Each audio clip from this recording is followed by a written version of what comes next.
Hello guys, welcome to BMS वाला। आज हम स्वास्थ्य सेकंड प्रॉफ का लेक्चर लेके आए हैं जिसमें हम रात्रिचर्या टॉपिक कवर कर रहे थे और आज उसके अंतर्गत हम स्लीप एपनिया टॉपिक कवर करेंगे।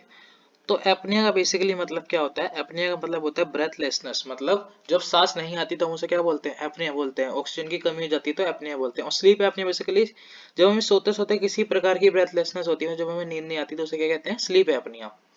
Sleep apnea is the condition that causes you to stop breathing while you are sleeping. Sleep apnea एक ऐसी कंडीशन होती है जिसमें क्या होता है, हमारी जो ब्रीथिंग है, जो हमारी सांस लेने की जो प्रणाली है, वो सोते सोते रुक जाती है। मतलब हमें ब्रीथिंग प्रॉब्लम्स होती है सोते सोते। It happens either because of blockage of airway, obstructive sleep apnea, और because your brain does not correctly controlling your breathing central apnea. ये किस किस कारण हो सकती है? दो कारण की वजह से होती है। सबसे पहले ब्लॉकेज ऑफ योर एयरवे। अगर आपकी जो एयरवे है, ट्रैकिया है, फेरिंक्स लाइन, इनमें जो ब्लॉकेज, किसी प्रकार का कफ जम गया, किसी प्रकार की ब्लॉकेज है, उस वजह से क्या हो गई, अगर हमें सांस लेने में प्रॉब्लम हो गई तो उसे क्या बोलेंगे? Obstructive sleep apnoea. ये इसका पहला टाइप है ना।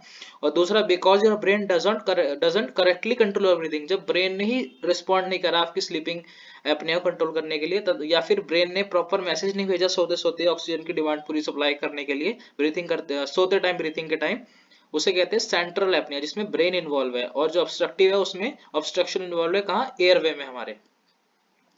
The resulting lack of oxygen activates a survivor reflex that wakes you up just enough to resume breathing. इसकी वजह से क्या होता है, जैसे ही हमारी सांस रुकती है सोते सोते, हम तुरंत एकदम से उठ जाते हैं। ये हमारा एक सर्वाइवर रिफ्लेक्स होता है और ये इतना काफी होता है कि हमारी जो वापसी है, जो हमारी ब्रीदिंग नॉर्मल हो जाए। सोते सोते अचानक नींद खुल जाती है हमारी और हम अचानक से उठ के एकदम से सांस लेते हैं, तो ये इनफ होता है कि हमारी जो ब्रीथिंग है फिर से नॉर्मल लेवल पर आ जाए। While that reflex keeps you alive, it also interrupts your sleep cycle that prevents restful sleep and can have other effects. जैसे ही सर्वाइवल रिफ्लेक्स होता है तो इसकी वजह से क्या होता है, हमें जिंदा रखने के लिए रिफ्लेक्स होता है। जिसकी वजह से क्या आता है, जो हमारा स्लीप साइकिल है वो इंटरप्ट हो जाता है, डिस्टर्ब हो जाता है, जिसके और भी इफेक्ट होते हैं। हमारी कभी कभी नींद भी पूरी नहीं होती, क्वालिटी स्लीप नहीं हो पाती, उठने के बाद भी फ्रेशनेस की फील नहीं हो पाती। इसी कारण ये सब होता है, including putting stress on your heart. इसकी वजह से क्या, हार्ट पे एकदम से स्ट्रेस आता है, एकदम से हमारा ब्लड प्रेशर बढ़ जाता है, कार्डियोवास्कुलर जो सिस्टम है वो एकदम से मोशन में आ जाता है। इसकी वजह से क्या, हार्ट पे ज्यादा देखने को, हमें डेडली कॉन्सिक्वेंसेस देखने को भी मिलते हैं। जैसे कभी कभी किसी को सोते उठते एकदम से हार्ट अटैक भी आ जाता है, इसी कारण से वो होता है।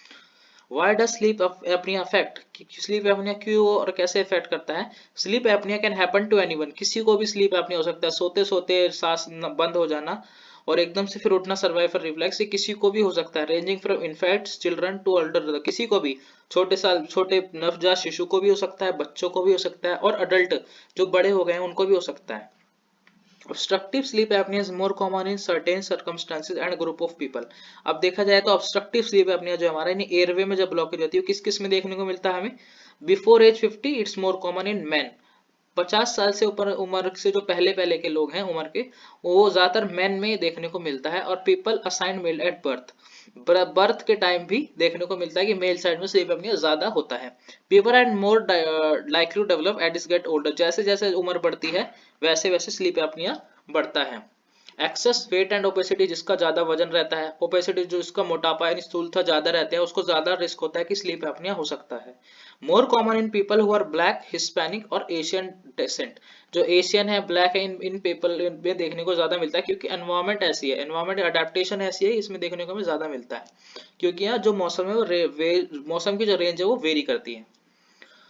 Symptom and causes, sleep apnoea के सिम्टम और कॉजेज क्या बताए गए हैं? फीलिंग टायर्ड और even exhausted when waking up. जैसे अगर हम सो के उठे भी हैं तब भी हमें थकान सी महसूस होगी और एकदम से ऐसा फ्रेशनेस की फीलिंग नहीं आएगी। हमें बहुत ऐसा लगेगा कि अभी भी हमारी को नींद चाहिए और हम फ्रेश फील नहीं कर पाएंगे।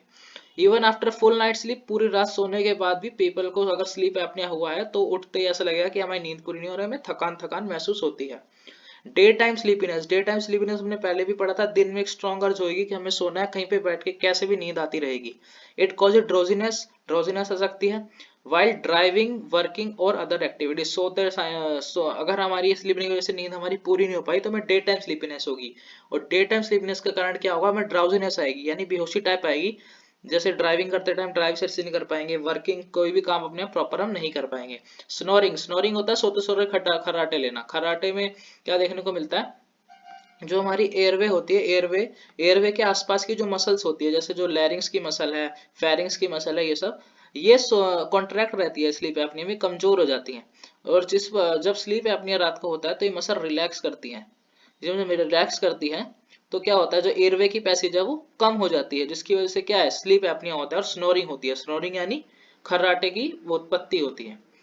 मूड चेंजेस देखने को मिलती है। Depression, anxiety are more common of sleep apnea. Sleep apnea में हमें डिप्रेशन और एंजाइटी देखने को मिलता है।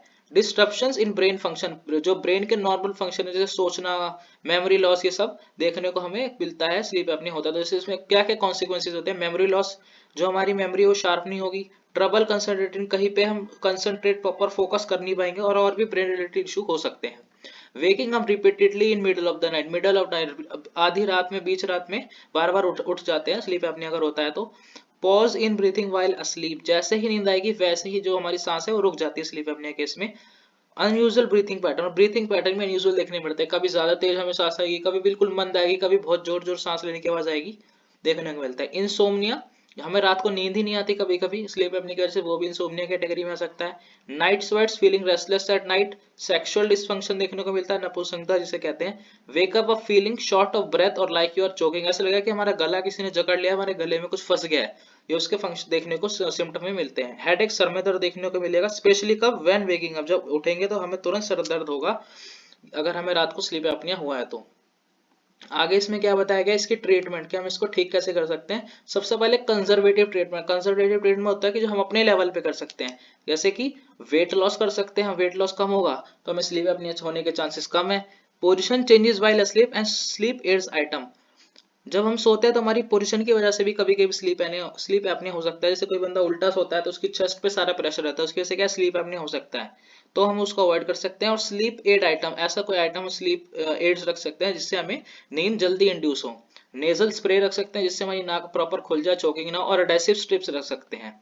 मेडिकेशन चेंजेस, अब जो हम दवाई खा रहे हैं, जो हमारी एंटी डिप्रेसेंट ड्रग है या फिर ब्रेन को स्लो करने डाउन वाली ड्रग्स हैं, उनको हम अवॉइड कर सकते हैं।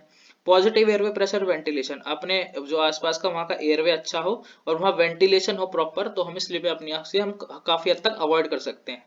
आगे टेस्ट, अगर ज्यादा सीवियर लेवल पे हो गया तो हम टेस्ट करा सकते हैं, ओवरनाइट स्लीप स्टडी पैटर्न को स्टडी करा सकते हैं, जिसको हम पॉलीसोम्नोग्राम भी कहते हैं। होम स्लीप एपनिया टेस्टिंग, घर पे भी अपने स्लीपिंग पैटर्न को चेक करके हम टेस्टिंग कर सकते हैं। नर्व स्टिमुलेटर ले सकते हैं जिसकी वजह से क्या, चोकिंग हो ही नहीं पाएगी, जो हमारा ब्रेन है एक्टिव रहेगा और स्लीप एपनिया कॉज होने ही नहीं देगा।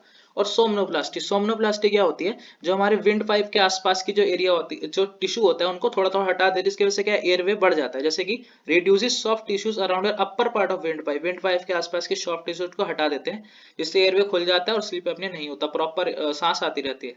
टॉन्सिलेक्टोमी, हमारे जो टॉन्सिल्स हो जाते हैं, एडिनोइड्स हो जाते हैं, उनको हटाने की प्रोसेस को टॉन्सिलेक्टोमी कहते हैं, और इससे भी स्लीप एपनिया काफी हद तक कम हो जाता है। तो थैंक यू गाइज, इस वीडियो में इतना ही, मिलते हैं नेक्स्ट वीडियो में।